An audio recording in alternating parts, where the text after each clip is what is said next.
All right. Happy Friday, happy Friday. What a day, what a day. Man, I'm gonna drop this on you folks. Ain't gonna hold you too long.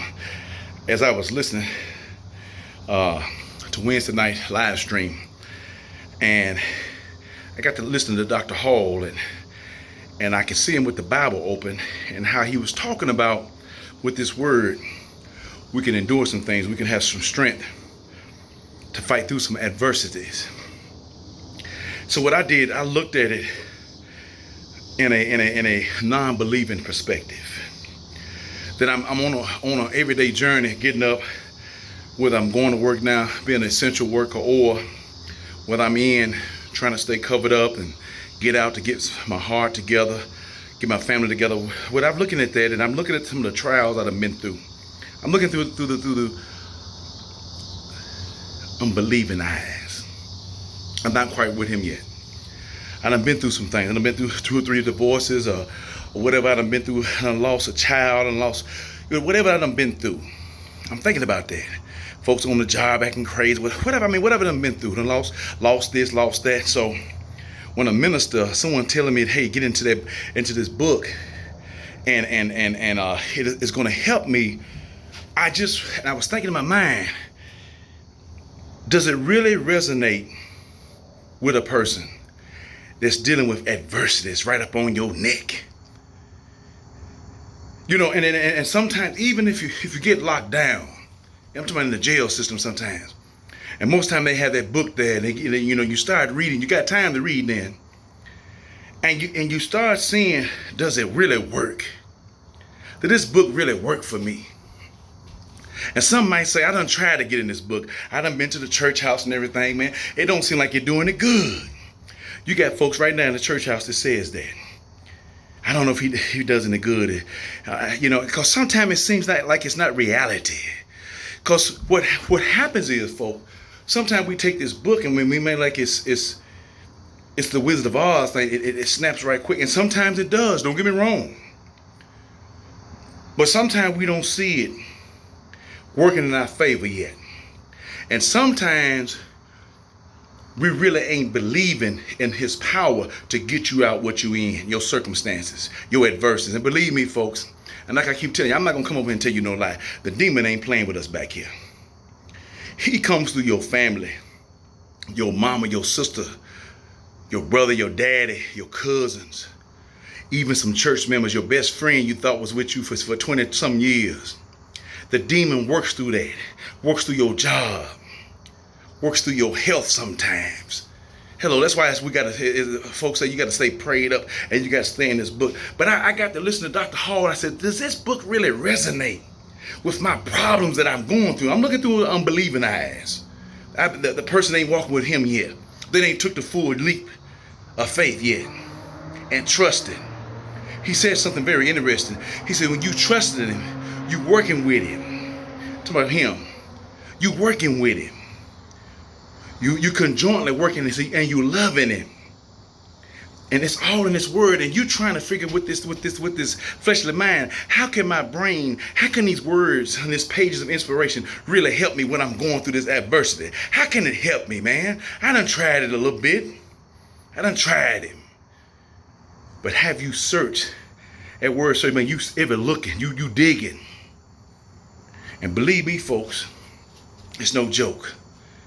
Like the old folks used to say, he might not come when you want him, but when he do come, he right on time. Another thing he hit on, and I hit on as well, when we out here looking into these relationships, black women, black men, when we're looking at these relationships, this unequally yoked situation, he brought that up, and that was in that Joshua. You can't have a goal going east and somebody else want to go west. You pulling against one another. My brother said it's bad, man. A husband and wife is a tag team partner. You have to work together. Kings and queens work together. You don't pull against one another. Let me tell you, like I said, my situation, if the woman's making 300-some thousand a year, see, her occupation might, I don't know what she's doing. She may be a lawyer, she may be a surgeon, and I may be making 50, 60,000 a year. It's just some money, folks. It's money, funds. It goes together.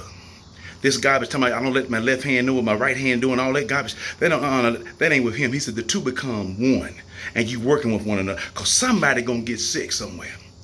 And somebody know where everything is. So when the time comes, they can start doing what needs to be done. You have to go through therapy and things like that. You might have to have bandages. So you got to have some. You got to be able to take care of stuff while the other person is down.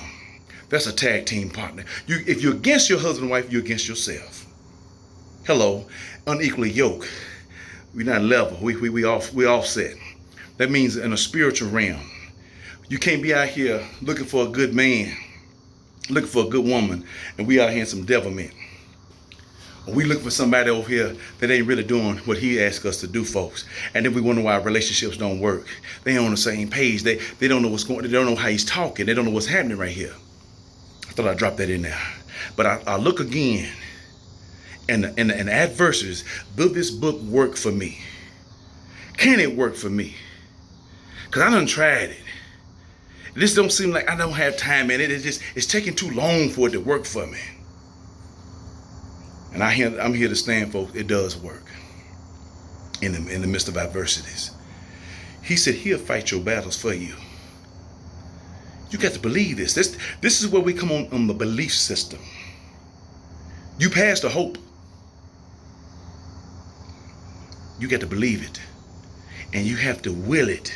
And then you got to hold him to his promise that he promised you. Because he promised you something. Oh, it's a package deal in here. And he promised you something. And when you're doing what he asked you to do, he got to come clean with you. Hello? So folks, what I'm saying, don't give up out here. Oh man, don't give up. I go back to this part here. One of my favorite movies, Star Wars. When Luke had to find Yoda, Master Yoda, in the Dagobah system. The X-Wing TIE fighter was just sitting there in the swamp. He was sinking down. And Luke was out there testing his powers, and he was moving stones and rocks and little limbs and stuff like it, and logs and stuff. He was moving all that. But Yoda said, hey, we need to move the spaceship. You need to move the X-Wing TIE fighter, put it on some solid ground. And he was trying hard. And he was just exhausted. Sometimes we get exhausted when we're doing what's right, because when you do what's right will follow you. You can't go wrong doing what's right, folks. Don't try to take a shortcut. That's the demon way. It'll cut you down every time. You got to see him like a spade game. Every time you go around, you got to come and see him. And you don't know if he got a spade or not. He was just exhausted. We get exhausted sometimes when we fight. That's why it's a conflict. He said, I can't do it. It's too heavy. So Yoda said, let me get it for you. And Yoda put his hands over there. He picked it up. And Luke is looking. He just can't believe his eyes. And he takes the ship. Not only he gets it up and in the air, he moves it to a solid place. And he sets it down. And you know what Luke said? He said, I can't believe it. Guess what Master Yoda said? That's why you fail. Folks, we got to start believing in this book. But we got to get in it. We got to open it up. I know it sounds fiction sometimes, but we have to try this castor oil. It's good for us. Oh yeah, it cleans you out. It makes you peel off all this other garbage. It makes you throw off this other garbage that's come to you. And then you can start seeing garbage coming to you far off, even when it's in your family, your children and stuff. I know folk, we're hurting out here. Social distress, economic distress, racism distress out here. It's all out here. A small famine in the land. The plague of the disease of this COVID-19 out here. There's a little bit of fear. We don't know what's going on. We don't know who to trust. Hey, trust him. He ain't gonna lie to you. Like I said, Sam Smith been saying this for a long time. Trust in God and check everything else, folks. Hey, stay up out here, folks. I just want to appeal to some folks out here who thinking this book can't help you out of some tight spots, some tight places. It can. It's how much you put into it. How much work you put into it. And he said you just got to have the faith of a mustard seed. Oh man, when that mustard seed is full bloom, it's a gigantic tree. It houses the squirrels, all the fowls of the air. Yeah. Something small turned into something big, folks. Hey, stay up out here, folks. We can do this. Through him, you can do all things. That continue to strengthen you daily, folks. Hey, the next time.